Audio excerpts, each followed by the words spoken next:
ඊළඟ කාරණාව මම ඔයත් අංගෙන් විමසලා බලනවා. පින්වත්නි, භාග්‍යවතුන් වහන්සේට දානයක් පූජා කළාම ඒ දාණයට මොකද්ද කරන්නේ? ඒ බුද්ධ පූජාවට අස් කරනකොට මොකද කරන්නේ? තියෙන ප්‍රශ්නයක් තමයි නේද ඇහුවේ නැති වුණාට. මොකද්ද ප්‍රශ්නේ? මොකද්ද පිළිතුර? දැන් සමහර අය කියනවා සතුන්ට දෙන්න එපා කියලා. දැන් මම එක ධර්ම දේශනාවකට වැඩම කළා. ඒ වෙලාවේ දහම්පාසල් ගුරුවරියක් සඳහන් කරනවා ස්වාමින් වහන්සේ කපලා වලක දාන්න ඕන කියලා.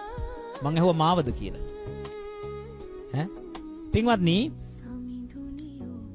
භාග්‍යවතුන් වහන්සේට පූජා කරපු දාණය අපි හිතමු කපලා වලක දැම්මා කියලා. ඒ වල ඇතුලේ පණුව නැද්ද? එහෙනම් ඒත් පණුව කනවනේ. එහෙම අකුසලයක් පිරෙනවා නම් ඒත් ඒකෙන් මිදෙන්න බෑනේ. එහෙනම් මොකද්ද කරන්න ඕන? මොකද්ද? සුදුසෙකුට දැන් භාග්‍යවතුන් වහන්සේට පූජා කරපු දාණයට කවරක්ද කරන්නේ කියන කාරණාවට විසඳුම මම මෙන්න මේ විදිහට දෙන්නම්. එතකොට ඔය ඇත්තන්ට පැහැදිලිව තේරුම් ගන්න පුළුවන්.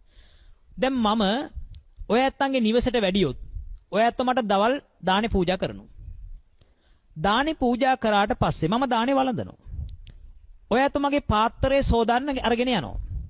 ඒකේ තියෙන ඉඳුල් ටික විසි කරනවා. එහෙනම් ඔබ පූජා කරේ මොනවද? දානේ. අයින් කරේ මොනවද? ඉඳුල්. ඒ විදිහට හිතන්න.